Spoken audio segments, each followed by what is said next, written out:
From the ages of 16 to 26, I spent about 10 straight Octobers deep in the Appalachian woods.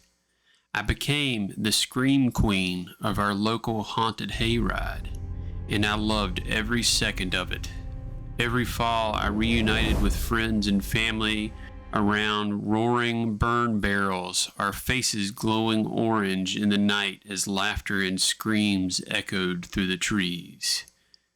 We were a tight-knit crew, family, childhood friends, neighbors. We spent our nights riding four-wheelers side by side through the mud, crackling over walkie-talkies to warn which side of the wagon to hit the hardest. He's at Dustin's, we'd yell. The clowns always got the best screams. Now he's at Terry's cabin. We knew that trail by heart. None of us feared the dark, or so we thought. There were plenty of strange moments over the years, but one cold October night still haunts me to this day. It started like any other evening during the busiest weekend. Tractor number 3's rolling out came over the radio. The night filled with the usual chaos, chainsaws roaring, teenage girls screaming, the crack of fresh wood tossed into the barrels. Everything felt normal until the last hour. Around 11 p.m., my team and I stood by our skit, waiting for the next tractor to roll through. It wasn't unusual to see people walking the trail. All of us knew each other by sight, and we didn't think much of it, but then he appeared. At first, I just felt it, a strange heaviness, like someone watching from the shadows out of the corner of my eye. I saw movement. When I turned, there he was, just standing across from our skit. He was tall, dressed in dark clothing, maybe a hoodie or a cloak. Something covered his head, casting his face completely in a shadow. Even the firelight from the barrel couldn't touch him. It was like the darkness clung to him, swallowing up his features. And he didn't make a sound. We all froze. Usually we would wave or crack a joke as we passed each other, but he just kept walking, silently, steadily out of sight. 10 minutes later, Adam radioed from a few skits down and asked, "Who was that?" The channel erupted with chatter. None of us knew who this was, and that's when we realized we were supposed to be alone out there. Traffic control wasn't on duty at this time, and no one had seen anyone come in on foot. The front gate was locked. Only the hayride crew could get through, and everyone was accounted for. There was no way to reach our section of the woods without a tractor or an ATV. We searched, we called out, checked every path. Nothing. To this day, none of us know who or what that figure was, but every October, when the fog creeps low and the burned barrels flicker to life, we tell this story because that night, even the monsters got scared. We went up to West Virginia State Prison for a reptile show.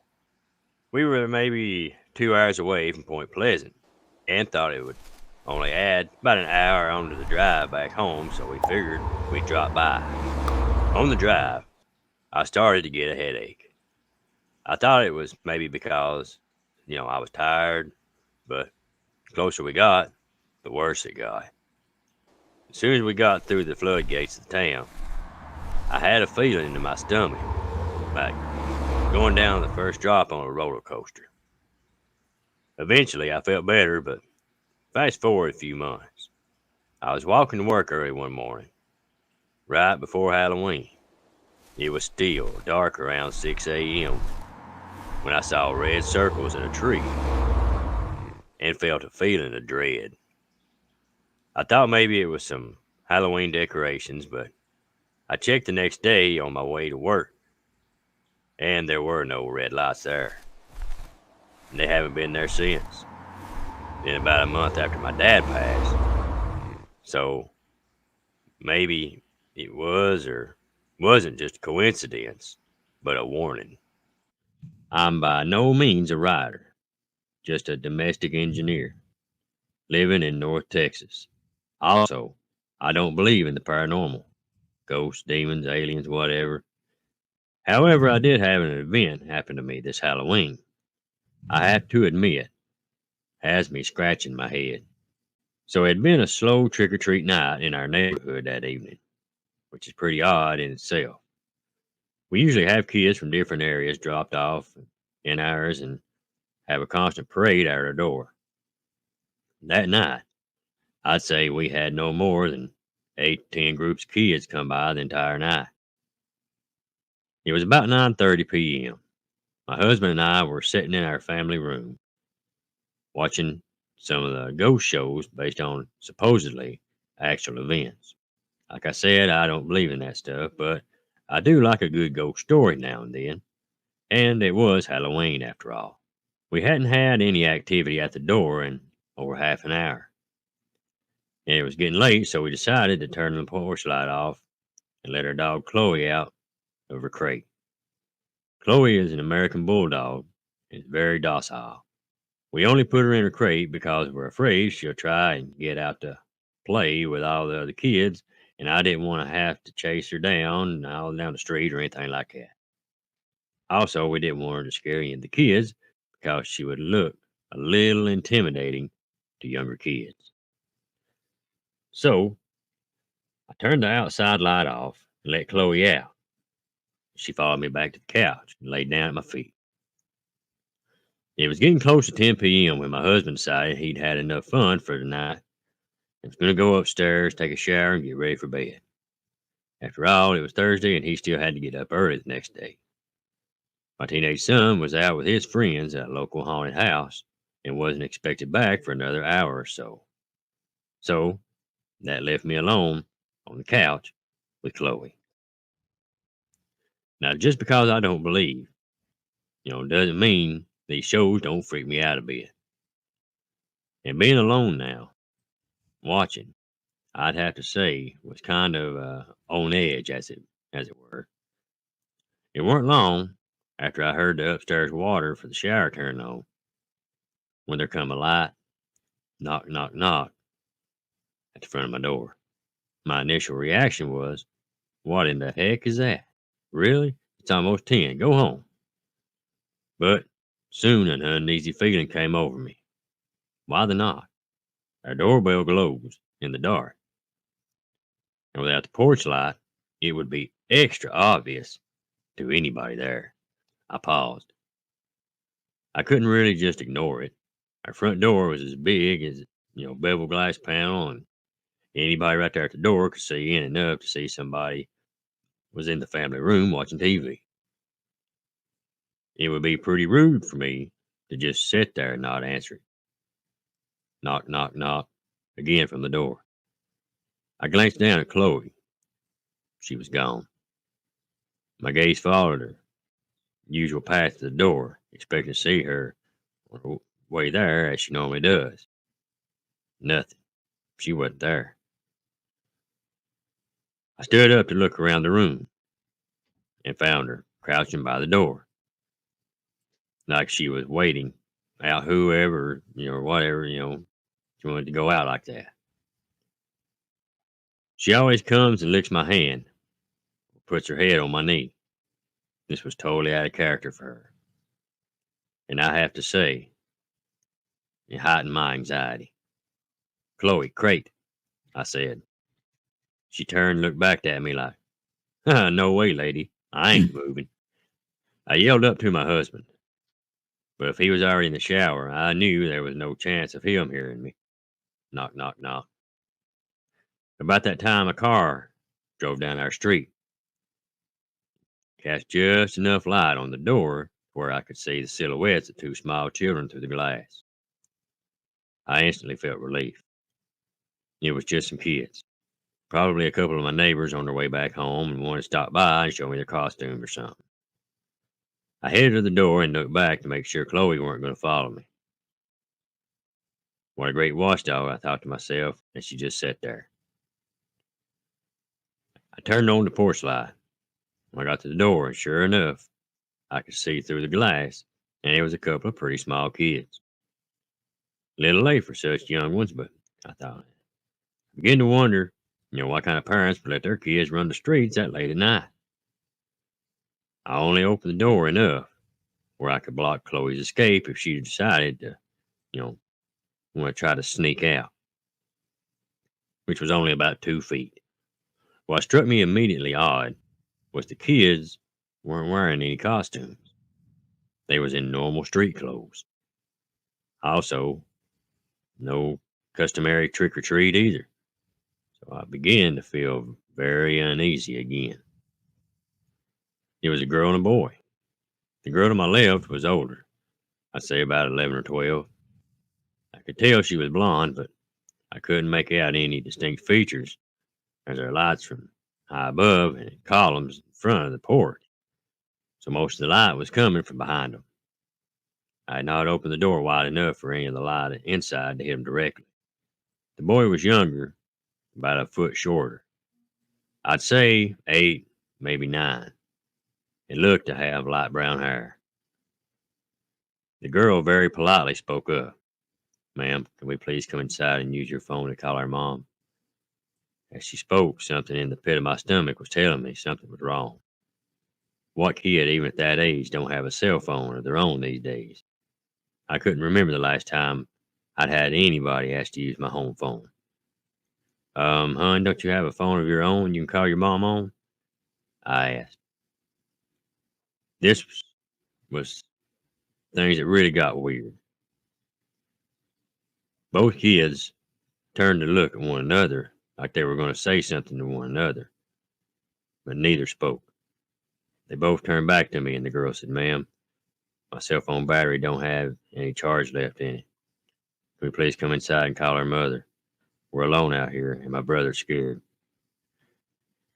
I have to admit, there were two competing feelings going on inside me. The first, that a mother's heart and wanting to help. These two small children, get to their mom, and the other, a sinking fear in my gut that was, keeping the other feeling at bay. It was then I noticed that during the short conversation, I'd already opened the door a few extra inches, which I was completely unaware of doing. I stopped. "Honey, why don't you give me your mother's number, and I'll call her myself." Another pause, and they looked at each other again. After a short moment, they turned back to me. The girl said, "Ma'am, my little brother has to come use your bathroom. Can we come inside while you call her mom?" And with that last statement, the little girl moved closer toward the door like she was going to just walk on in by me. As she did, she stepped into the light.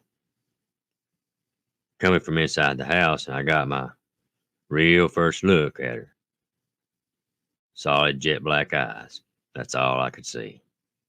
That motherly instinct, well, that was gone and replaced by terror. I don't think I've ever felt that kind of terror in my life. I could feel every hair on my arm and the back of my neck staying at attention. I closed the door to where just my face was available to stick out. The little girl stopped again and pleaded, "Please, ma'am, we're really scared and alone out here. We have to come inside. Please help us." Then, like on cue, both kids began to whimper and cry. That's when the fear took over and I shut and locked the door. "I'll call your mom if you give me the number," I shouted through the door, "but I'm not letting you in my house." I could still see them standing there on the porch. They just stared at me through the beveled glass pane. Part of me wanted to run upstairs to my husband, but the bigger part didn't want to lose track of where they were. That would have freaked me out even more, not knowing where they were. After what seemed like forever, but probably only a few seconds, I decided I'd call my neighbor that lives across the street. As I made my way to the inside of the table by the couch to get my phone, I glanced back at the door. Chloe was nowhere to be found. We later found her in the guest room under the bed. When I got to my phone and started to look for his contact info, it was only then the kid stepped away from the door and began to walk down the street. As they did, I walked to the door to get a better look, to see where they went. Still not calling my neighbor. If you get too close enough to the glass, you can see out enough to make out people's shapes, but you can't see much detail. Of course, standing that close to the door would make it pretty obvious to anybody outside looking in. From the door, I could see that the kids were standing under the street lamps nearest my house, staring at me. As I lifted the phone in my ear after calling, only then did the kids start walking down the street. I met my neighbor under the lamp once he was out there, but the kids were nowhere to be seen. So this happened around the time I started volunteering at St. Albans. It was Halloween night, and I was working at the haunted house attraction. I was stationed on the second floor, halfway in a ghost costume.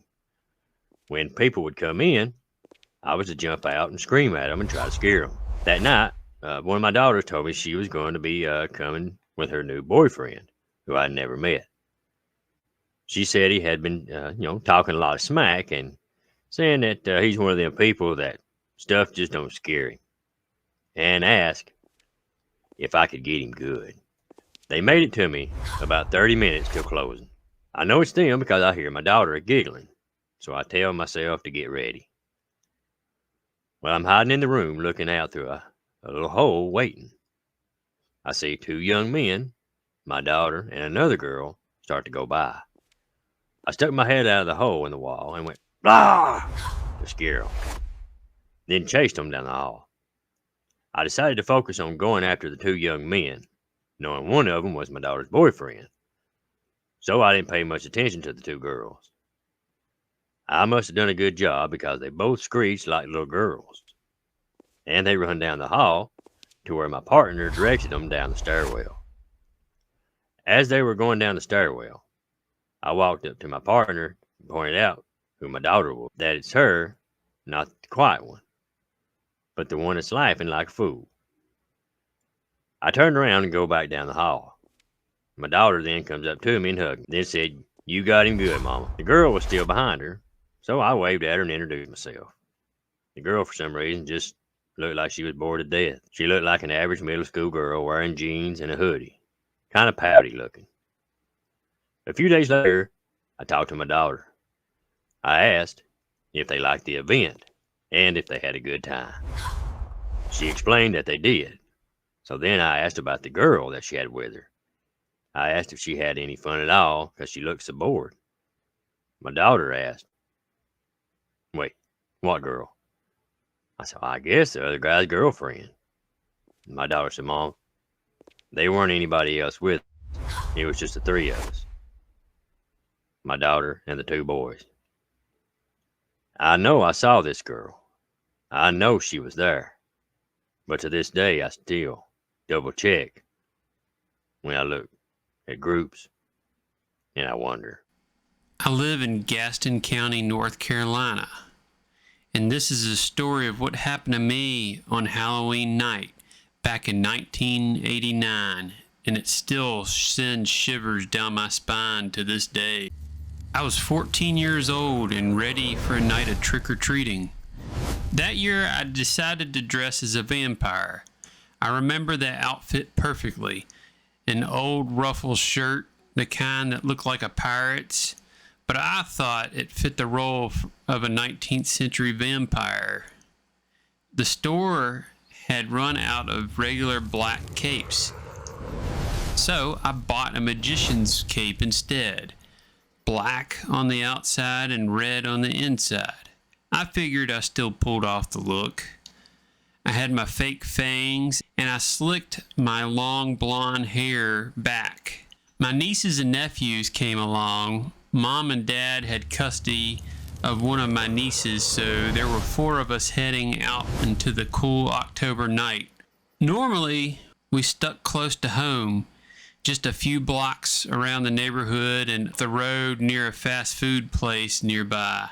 But that year, I decided we'd go out a bit further, somewhere new. We made our way down the street towards the Boys and Girls Club when I noticed a house across the road. It immediately stood out, completely dark. No porch light, no lamps in the windows, nothing. But on the porch sat a man motionless, wearing a full red devil costume, mask, tail, the whole thing. You've got to remember this was before people told kids not to approach dark houses or strangers. Back then, it didn't seem that strange to walk right up. So that's exactly what we did. We crossed the road and headed down the little grassy slope towards the house. Before we reached the porch, the man in the devil costume stood up. He came down the steps to meet us halfway in the yard. Without a word, he dropped candy into each of our bags. One by one, my nieces and nephews, who were younger than me, turned to leave. They got theirs and started walking back up the hill. Then he reached for me. The devil gently grabbed my arm. Not hard, but firm, just enough to where I couldn't walk away. He leaned in close, his mask inches from my face, and whispered, "When you're done taking them trick-or-treating, will you come back to my house?" His voice was low and calm, too calm.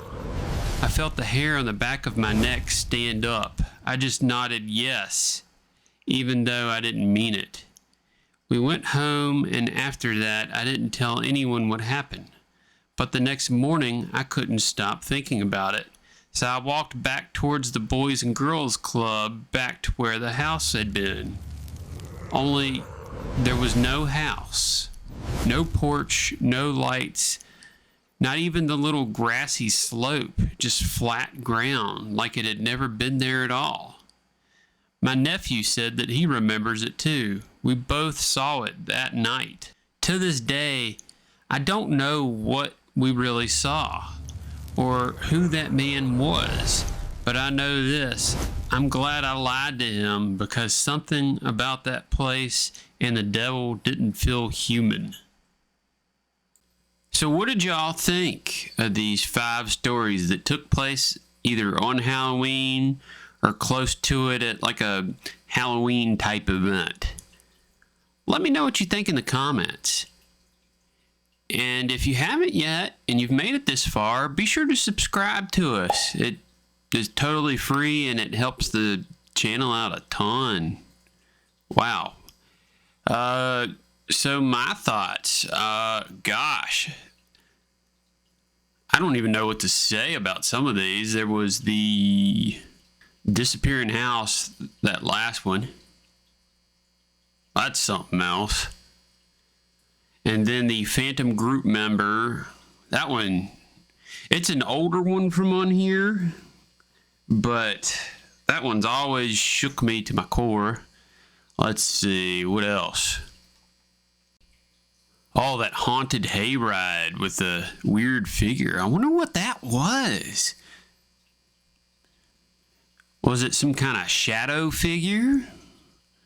Or could it have even been a black-eyed kid? You know, I've heard they hang out in forests, and they do dress like that in hoodies. You never know. You just never know.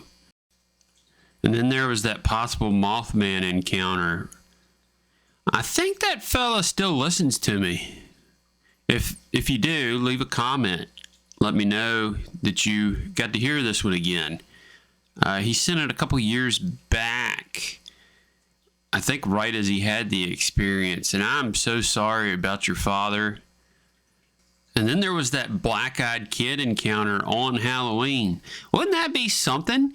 If you thought it was people trick-or-treating, you know, you're expecting kids, you see the silhouette of some kids out the window of the door or just out any window, and you open the door and it's that. Oh, man. Oh, so creepy. So creepy. Just black-eyed kids in general really creep me out. Well, I hope you enjoyed our Halloween special. Hopefully it didn't creep y'all out too much. I know some of y'all, I get comments saying, well, thanks for the nightmares last night. Sorry about that. But they're good stories. I hope y'all really do enjoy them, minus the nightmares or not being able to sleep. But yeah, make sure to like, share, subscribe. But most important, out of all of it, make sure you stay spooky, everyone. Good night, and have a good Halloween.